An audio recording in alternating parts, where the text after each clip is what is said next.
Okey, Assalamualaikum. Hari ini kita sambung reactions in redox. So, kita dah habis transfer of electron at a distance yang guna YouTube. And then kita dah masuk conversions of iron 2 to iron 3 and iron 3 to iron 2. And now we proceed to the displacement of metal from its solution. Okay. Maksudnya kita nak tendang metal tu daripada larutan garam dia. Dia bila garam dalam bentuk ionic compound, dia dah kahwin dengan anion. Metal akan jadi cation.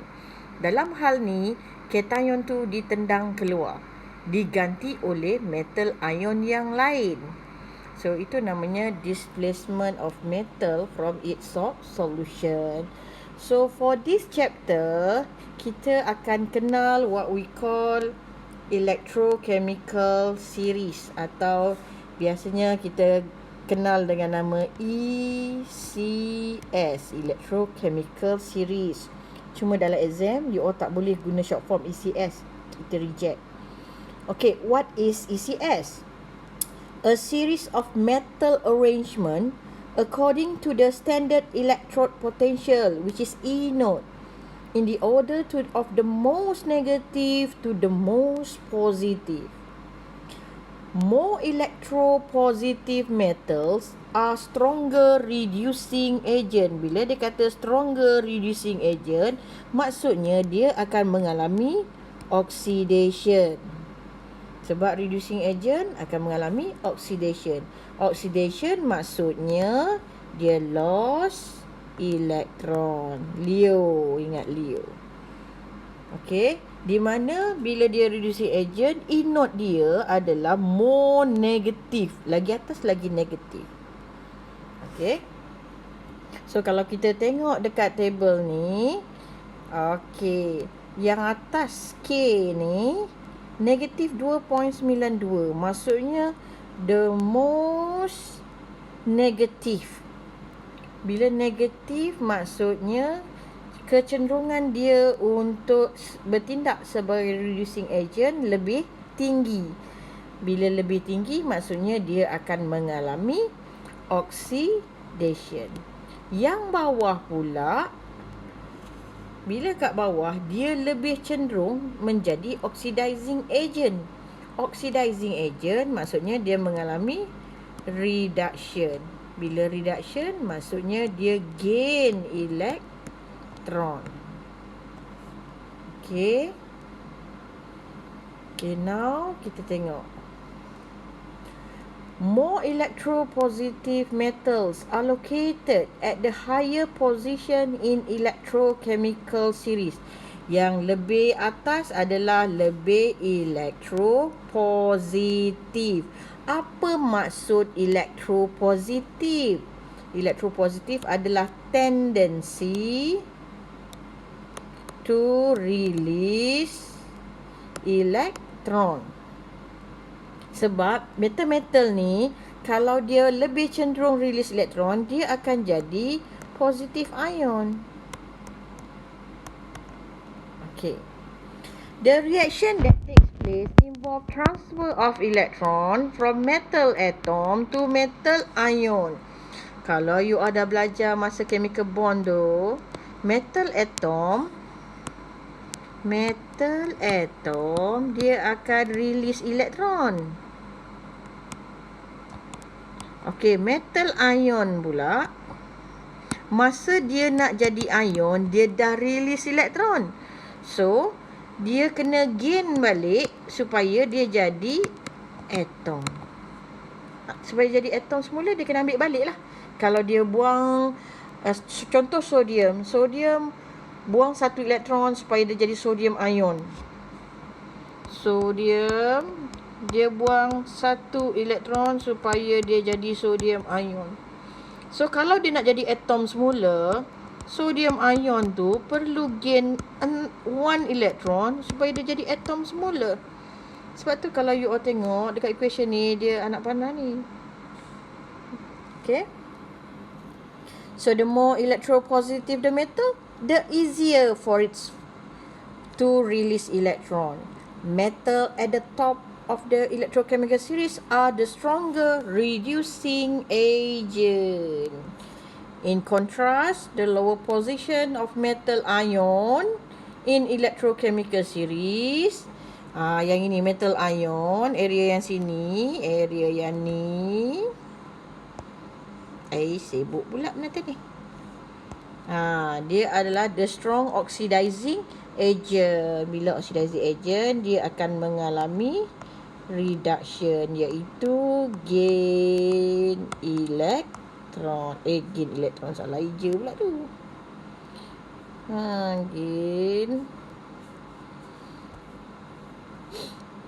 Gain elektron. Okay. So dia konsep dia boleh tak satu metal tu rampas ke metal lain. So kita tengok contoh by activity. To investigate a redox reaction in displacement of metal from its solution. So we have magnesium ribbon. Kita ada magnesium dalam bentuk magnesium ribbon. We have lead plate. Kita ada copper plate. Kita ada lead 2 nitrate. Kita ada magnesium nitrate. And then kita ada copper 2 nitrate solution. So kita hanya guna test tube, rub test tube dengan sandpaper. Okay, macam mana saya nak tunjuk Okay, dia gini. Apa yang perlu kita buat nanti, kita ada salt solution, kita masukkan dalam test tube. Okay. And then ini salt solution.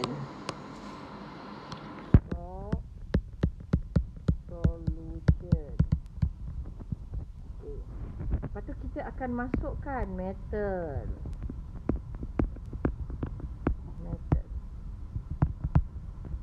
Okay. Untuk eksperimen ni, first kali kita kena clean magnesium ribbon, lead plate, copper plate with sandpaper.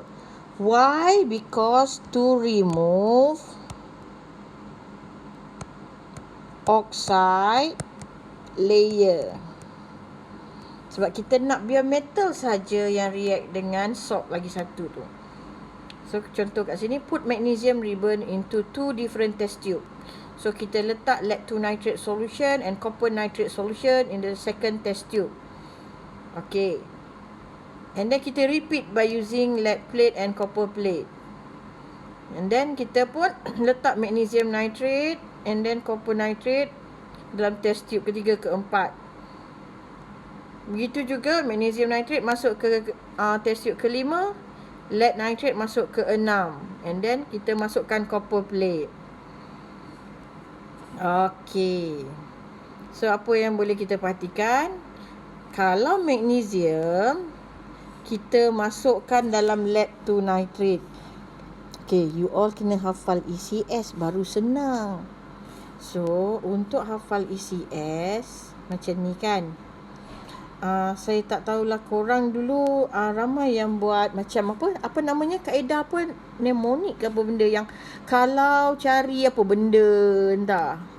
Tapi bagi saya dulu masa saya nak SPM, saya hafal direct. Sebab saya tak boleh kaedah nama-nama tu, nanti saya kena double fikir. Okay. Okay, so kena hafal yang ini. Okay, so kita tengok observation. Okay, magnesium, kalau you all tengok dalam ECS, dia lebih tinggi daripada lead. So magnesium boleh ambil nitrate, dia tendang lead keluar. So observation dia, kita akan dapat magnesium ribbon becomes thinner. Dia jadi thinner sebab magnesium atom ionize to form magnesium ion. Dia dah masuk dalam larutan. That's why dia jadi makin thinner, makin sikit keluar daripada atom jadi ion. Okay, when kita masukkan magnesium in copper to nitrate. Okay, copper pun dia lagi bawah daripada magnesium. Temannya memang terserlah. Copper pula selama ni dah berkapul dengan nitrate. Tapi copper ni tak handsome mana. Hujung-hujung hidup je. So apa yang berlaku bila magnesium datang, nitrate pun terpesona. Jadi magnesium akan dapat nitrate, copper kena tendang keluar, so copper akan jadi low. So apa yang kita tengok kat sini, magnesium river dissolve in the solution sebab atom jadi ion. Inference kita, okay, blue solution becomes paler. Blue ni sebab larutan yang kita guna adalah copper to nitrate. Copper to nitrate color dia blue. So color blue tu disebabkan oleh copper to ion. So bila copper to ion tu dah jadi atom, kepekatan copper to ion dalam larutan tu dah makin berkurang. Sebab warna biru dah semakin pudar.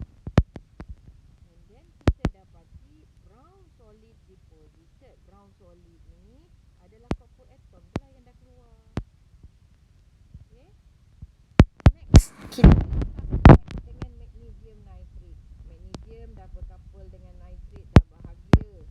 Lead datang, nak ambil nitrate, nak tendang magnesium. Boleh ke tak? Of course tak boleh sebab magnesium lagi tinggi daripada lead. Kehanseman dia, darjah kehanseman dia lagi tinggi. Bila lagi tinggi, berani lead nak ambil. Nitrate pun tak nak tinggalkan magnesium. So there is no change. So no reactions occur. Tapi kemudian lead ni cuba nasib dengan copper to nitrate. Dia nak juga nitrate. Nitrate dah bersama dengan copper to. Tapi nasib baiklah dalam ECS, copper ni lebih rendah daripada lead. So bolehlah tendang copper. So kita dapat lead plate becomes thinner sebab lead atom ionize to form lead to ion. And then kita dapat blue solutions become paler sebab menyebabkan larutan copper kan. And brown solid deposited magnesium tadi. Okey. So kalau kita tengok, kalau ikut ni copper selalu kena tendang. Copper berkapul je kena tendang. Copper berkapul je kena tendang. Kena rampas je girlfriend dia. So copper nak buat serangan balas. So copper jumpa magnesium nitrate, nak rampas nitrate balik. Tak boleh sebab magnesium lagi tinggi daripada copper. Tak berani, nak lawan pun kalah. Lepas tu dia mencuba nasib dengan lead to nitrate. Lead pun atas daripada copper. So tak boleh nak ambil nitrate daripada lead. So there is no change because observation no change. Bila inference baru kita kata no reactions occur. Ataupun no reaction. Okay. So apa yang kita boleh buat? Dia nak half equation and overall ionic. Ionic kan? So sekarang magnesium dengan lead nitrate, magnesium lagi tinggi. So apa yang berlaku? Magnesium boleh ambil nitrate. Maksudnya magnesium akan jadi magnesium ion dengan cara release 2 elektron. Lead pula asalnya dalam lead nitrate dia adalah ion. So bila dia nak jadi atom, apa yang berlaku? Magnesium ni dia oxidize, dia release elektron. Elektron ni pula dihantar kepada lead. So lead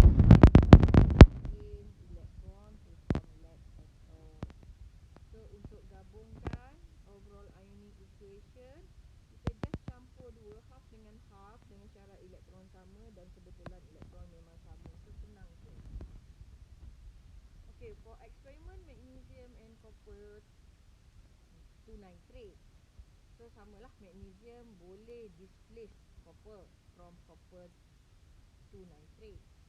So apa yang berlaku? Magnesium untuk sama dengan nitrit, dia kena oxidize iaitu dengan cara release elektron. Elektron ni dia bagi kepada copper to ion. Copper to ion akan jadi copper atom. So half equation campur 2 dapat overall. So sebab elektron sama, campur saja. Okay, for lead dengan copper to nitrate, sama juga lead lebih tinggi daripada copper. So lead atom oxidize to form lead ion and release 2 electron. 2 electron ni dia bagi ke copper to ion. Copper to ion gain 2 electron to form copper atom. So overall ionic equation, kita just potong elektron, kita dapat Pb tambah Cu2+, dapat Pb2+ and Cu. Okey, itu konsep dia. Okey, sekarang kita nak masuk identify substance yang oxidize, yang reduce, agent. Okey, dalam kes magnesium dengan lead nitrate,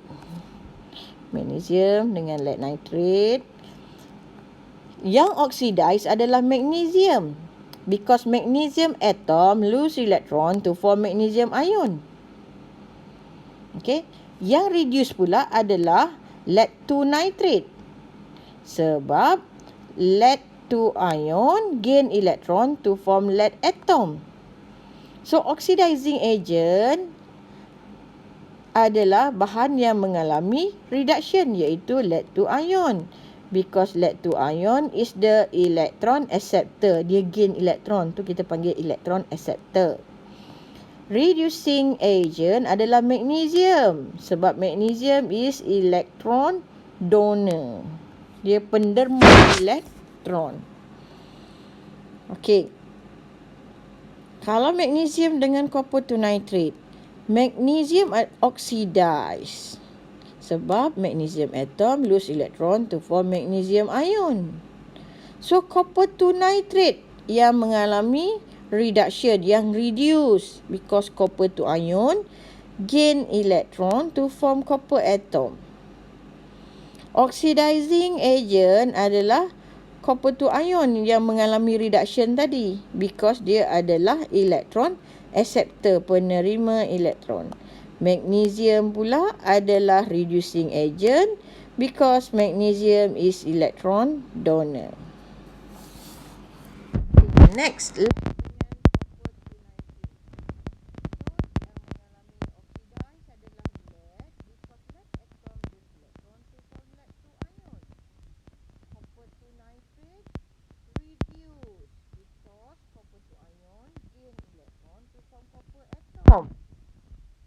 copper to ion akan jadi oxidizing agent, sebab dia adalah electron acceptor.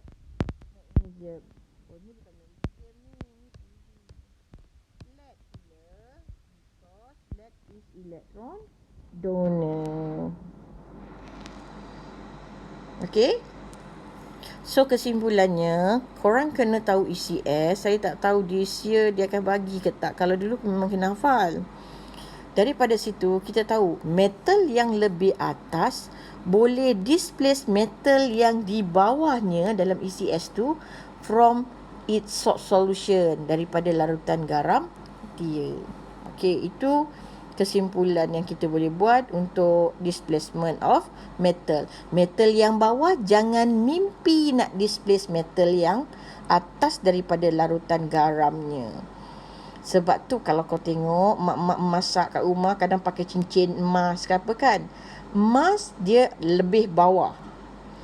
Bila dia pegang garam, air garam ke apa dia masak, tak ada pun emas tu boleh displace sodium dalam sodium klorat. Sebab dia rendah, berani ke dia nak ganti tempat sodium. Wrestling kat situ, one championship memang kalah. Okey, sebab itulah barang-barang yang lebih, metal-metal yang lebih rendah dalam ECS ni biasa dijadikan perhiasan. Macam barang kemas, okey, silver, kita ada gold, dia bawah-bawah sekali. Tak pernah kita ambil pita magnesium buat cincin. Okey. Okey, tadi kita dah masuk displacement of metal. So sekarang kita nak masuk displacement of halogen from its halide solution. Halide ni maksudnya ion-ion group 17 macam sodium chloride. Okey, chloride. Itu adalah halide lah dia. Halide dia. Okey. Atoms of halogen element has tendency to receive electron to form halide ion. Betul lah, dia group 17, dia ada 7 valence electron. Nak capai octet, dia kena gain electron. Sebab tu dia mudah receive. So, halogen undergo reduction reaction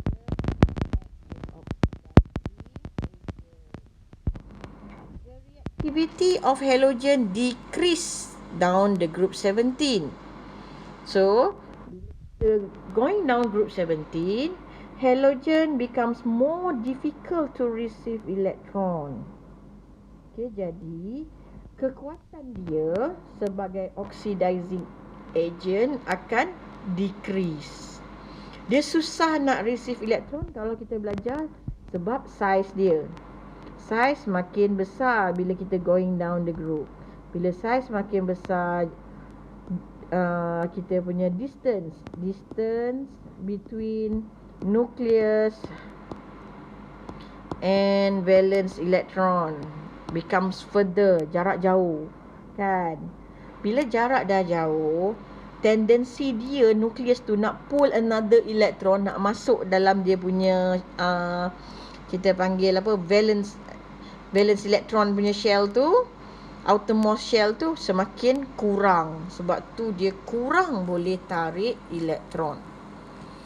Okay, conversely, it is easier for the halide ion to release their electron, and the strength of halide ion as reducing agent increase. Tapi pula dia kalau yang halide tu, dia mudah release dia elektron dia supaya dia nak jadi halogen semula. Okey.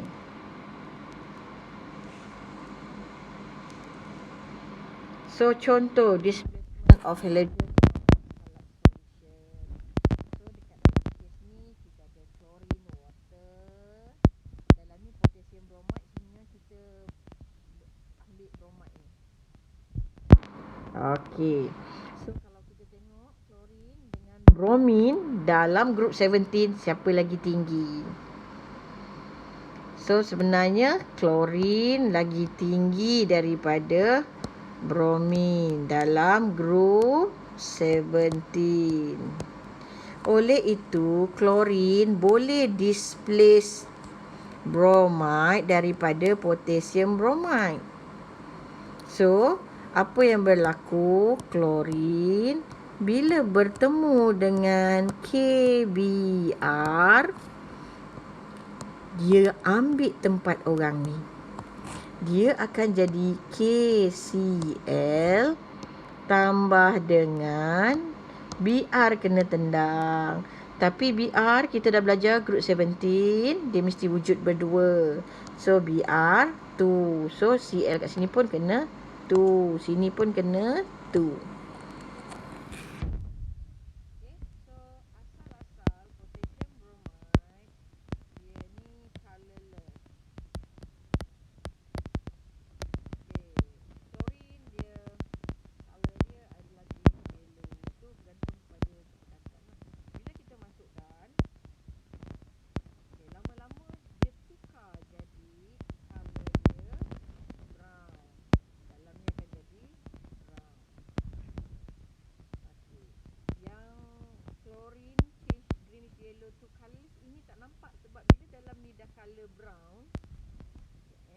Dalam ni dah color brown, kita tak nampak lah yang tu dah jadi colorless.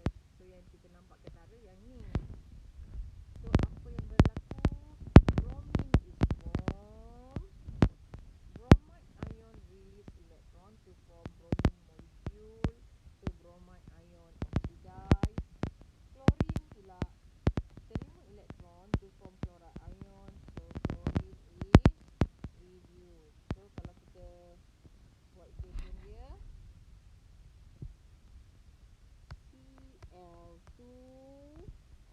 berlaku, dia akan terima 2 elektron supaya dia jadi 2Cl negatif. Br negatif ion tu pula, okey, dia ada 2 ekor, dia akan jadi Br2 plus 2 elektron. Kat dalam ni dia ion, dalam ni dia ion. Okey. So bila kita nak buat overall equation dengan syarat kita potong elektron, kita akan dapat Bl2 plus 2Br minus produce 2Cl negatif plus Br2. Okey. Ni yang berlaku dia. Ni lebih jelas nampak. Okey.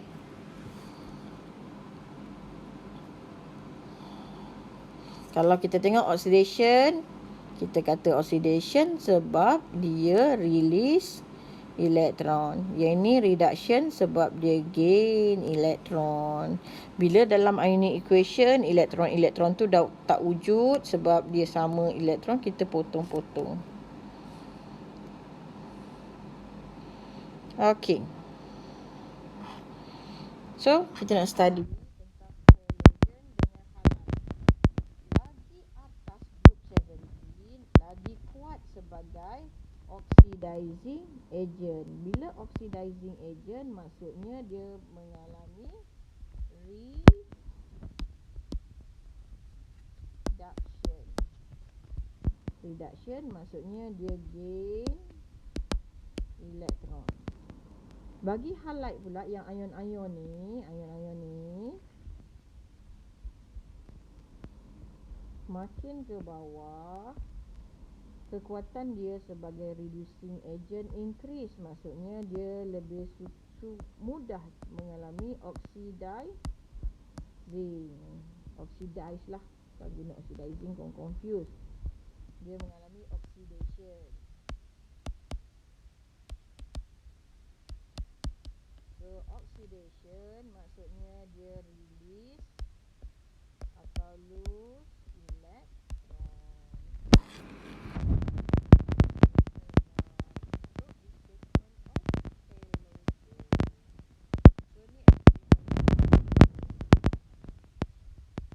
Investigate the redox reaction in the displacement of halogen from halide solution. Kita ada chlorine water, bromine water, iodine, and then potassium chloride, potassium bromide, potassium iodide, and organic solvent 111 trichloroethane. Tengok sini, 111 trichloroethane kita guna untuk to confirm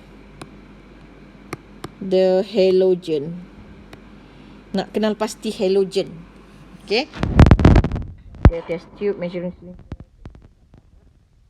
So procedure dia, pour 2 cm cube chlorine water into test tube. Mula-mula sekali kita nak detect warna. And then kita letak add 2 cm cube organic solvent 111 trichloroethane into test tube. Shake the mixture vigorously and leave the test tube for 30 seconds at the test tube wrap. Kemudian kita observe the color at aqueous layer. Di bawah ni adalah color trichloroethane, yang atas ni aqueous layer. And then kita ulang balik dengan bromine water and iodine.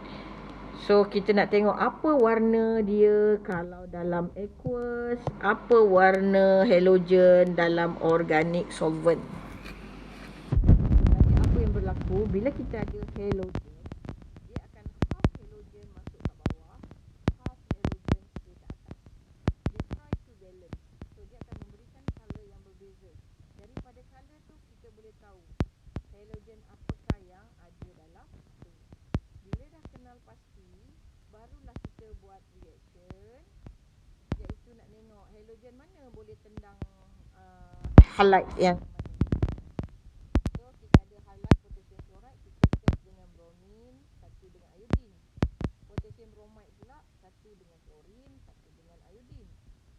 potasium iodide pula, satu dengan klorin, satu dengan bromin. Kita main 3 tu je. Okey.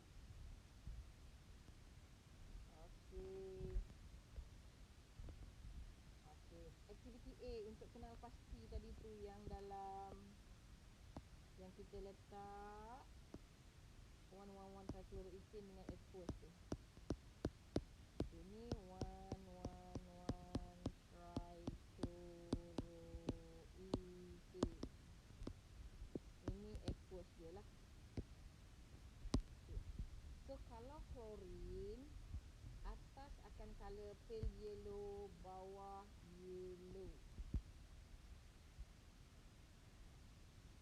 Tapi yellow ni dia bergantung pada kepekatan. Kalau kepekatan dia sangat rendah, kita tak nampak yellow, kita nampak lebih macam colourless. Okay. Bromin pula, atas color brown, bawah color brown. Tapi brown kat bawah ni lebih lighter, dia lebih cerah, macam nak ke orange gitu. Kalau iodine pula, atas color brown, bawah purple.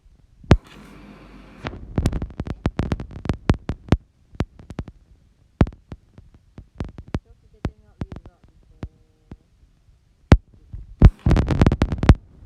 Bromin, bromin ada nakkan potasium. Potasium dah lama berkapal dengan klorin. Boleh tak bromin ambil potasium dari klorin? Nak tahu boleh ambil ke tak, kita tengok dalam group 17.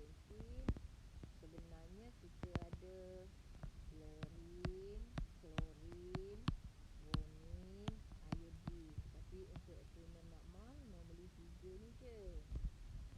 So bromin lebih rendah daripada Cl. So dia tak boleh nak tendang klorin daripada potasium kloride.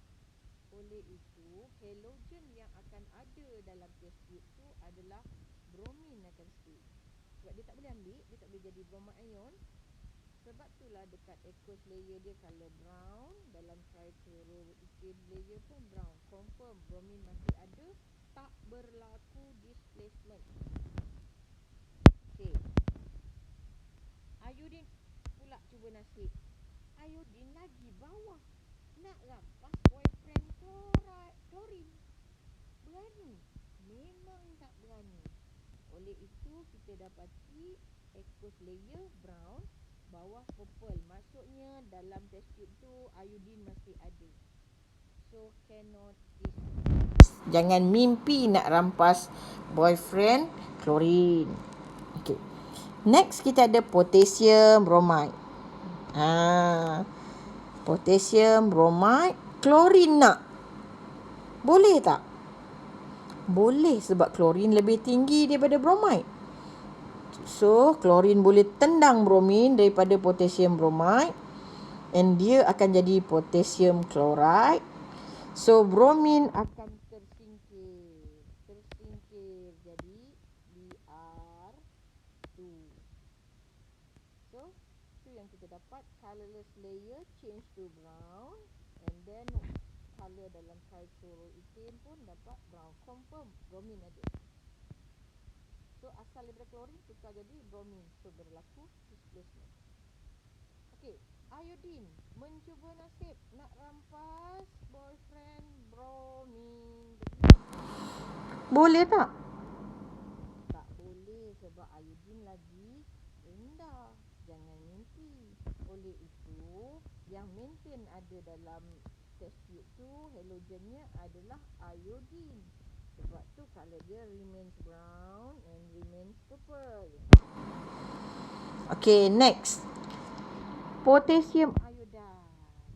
Potassium berkapal dengan iodide, happily ever after, tapi tak yakin, tak mana evernya.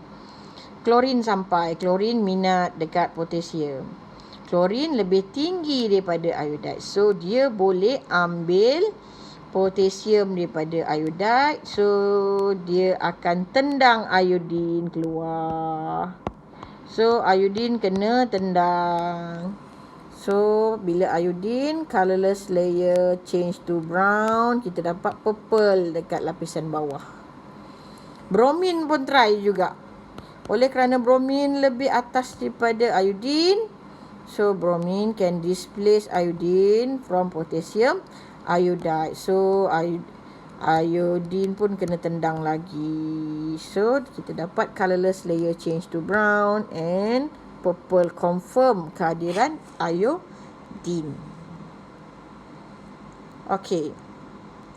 What is the function of 1,1,1-trichloroethane in this experiment? To verify the presence of halogen. Tu yang kita dapat kalau bawah dia tu color yellow ataupun colourless. Kalau kita buat eksperimen, kita normally tak nampak sangat yellow. Itu klorin. Kalau kita dapat brown, bawah dia adalah bromin. Kalau dapat purple, dia adalah iodine. Okay. State the halogen that can displace chlorine from potassium chloride. Klorin ni, kita dah belajar dia tinggi antara 3 tu kan. Kalau kita buat eksperimen. Klorin, bromin, iodine. Siapa yang boleh singkirkan dia? Tak ada. Okay. Displace bromine from potassium bromide. Yang boleh displace bromine adalah chlorine water. Dia lagi tinggi. Tapi iodine pula yang boleh displace dia ada 2 ekor, iaitu chlorine and bromine. Okay. Okay, for each halogen displace, kita nak buat half equation. Kemudian overall, and then kenal pasti oxidized substance, reduced substance, oxidizing agent and reducing agent. Give contoh dalam nota korang ada contoh situ. So oleh kerana kita guna potassium bromide, so bromide dalam keadaan ion. Bila bromide ion, dia mesti bromide ni akan buang elektron. Okey, supaya charge dia sama kan. Okey, yang klorin pula dia akan gain elektron untuk jadi chloride ion. Oxidized substance adalah bromide ion. Because bromide ion hilang elektron. Inilah oxidation. Okey. Oxidizing agent pula adalah chlorine water sebab reduce substance pula adalah chlorine water sebab dia gain elektron to form chloride ion. So bila yang dia mengalami oxidation, dia ni adalah reducing agent. Kalau dia ni mengalami reduction, dia adalah oxidizing agent. Sebalik je. Cuma reason kita kalau agent, oxidizing kita kata dia ni electron acceptor, kalau reducing dia ni electron donor. Sebab dia mengalami oxidation, yang ini mengalami reduction. Okay. So kita tengok sini, classification.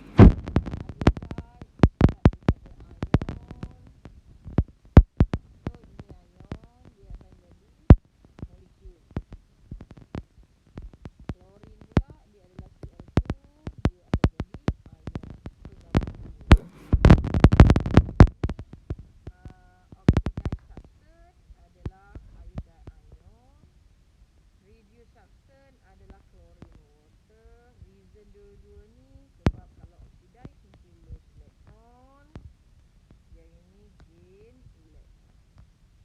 So oxidizing agent is chlorine water sebab dia elektron acceptor. Reducing agent iodide ion sebab dia elektron donor. Okey. So ni kalau putih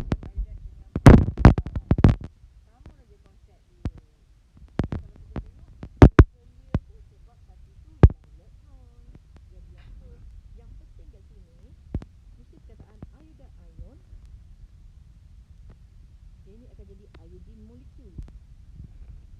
Yang ini pula bromin molekul akan jadi bromide ion. ada molekul ion. Okay. Next kita proceed.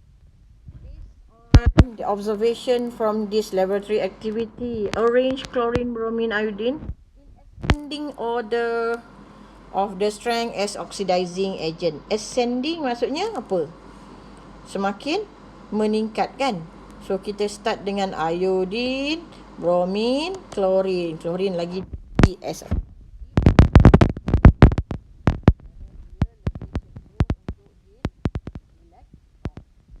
deduce the relationship between the strength of halogen as oxidizing agent and its position. Maksudnya, the strength of halogen as an oxidizing agent decrease when going down group 70. Yang atas tu lagi kuat sebagai arrange chloride ion, bromide ion and iodide ion in ascending order of strength reducing agent. Kalau reducing agent pula terbalik. Okay, yang ini lebih cenderung sebagai reducing agent di mana dia lebih mudah mengalami oxidation, iaitu dia mudah untuk hilang elektron.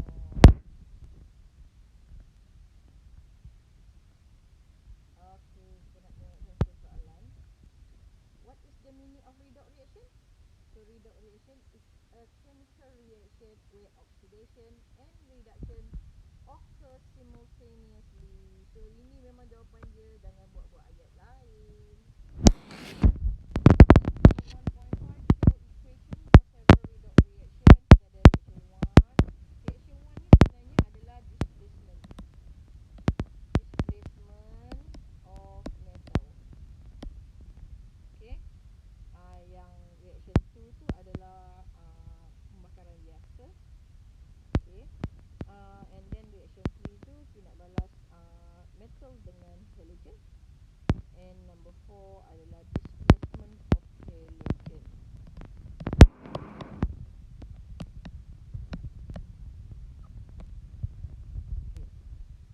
So setiap satu ni dia nak write half equation for oxidation and reduction. Identify the substance oxidize, reduce, agent and explain in terms of transfer of electron. Dia nak transfer of electron. Kadang-kadang dia nak transfer dari segi apa? In terms of oxidation number. Cuma kali ini dia nak transfer of electron. Okay, reaction 1. Reaction 1. Okay. Cu dia akan jadi Cu2+. Bila nak jadi Cu2+, kita kena letak 2 elektron kat sebelah sini. Saya dah ajarkan kalau Cu2+, dia mesti plus 2E. Plus dengan plus. Okay, so oleh kerana dia lost elektron, dia ni oxidation. Yang mengalami reduction adalah silver ion. Silver ion akan gain elektron. Dia ginilah, bila elektron untuk oxidation di sebelah kanan, reduction elektron mesti di sebelah kiri. Dua kiri memang salah. So substance oxidize copper atom, yang reduce silver ion. Oxidizing agent silver ion, reducing agent copper atom. So kalau nak explain, okay, explain berhati-hati ayat kita. Copper atom loses electron to form copper ion. Okay, kalau silver ion pula gain electron to form silver atom. Kita kena sebut ni jadi atom jadi ion. Daripada ion jadi atom. Sebab dia ni adalah jenis partikel je, type of particle. Untuk oxidizing agent senang. You all hanya kata dia ni electron acceptor. Kalau reducing agent, electron donor. Boleh? Okay, next kita pergi reaction. Okay, PB. Kalau kita guna definition untuk oxidation, kita boleh dapat redox ni. Ataupun kalau kita guna oxidation number, PB kosong, oksigen pun kosong. Dekat sini dia jadi positif 2, dia jadi negatif 2. So PB akan akan mengalami oxidation, oksigen akan mengalami reduction. Cuma kat sini bila dia nak concentration, so Pb akan jadi Pb ion, so elektron kat sini. Oksigen pula dia kena tambah 4 elektron. Kenapa 4 elektron? Sebab oksida ni 2 negatif, kemudian oksigen ada 2, sebab tu dia total jadi 4 elektron. So oxidized substance adalah Pb atom, reduced oxygen molecule. So oxidizing agent dia adalah yang reduced substance, dia terbalik. Okay, so reason kita Pb atom lose electron to form Pb ion.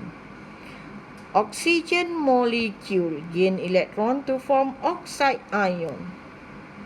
So oxygen molecule is electron acceptor, P atom electron donor. Yang untuk ejen-ejen tu senang sikit, cuma berhati-hati bila nak sebut oxidized substance tu, sebab ada perkataan atom, ion, molekul yang perlu diambil kira. Okay, next.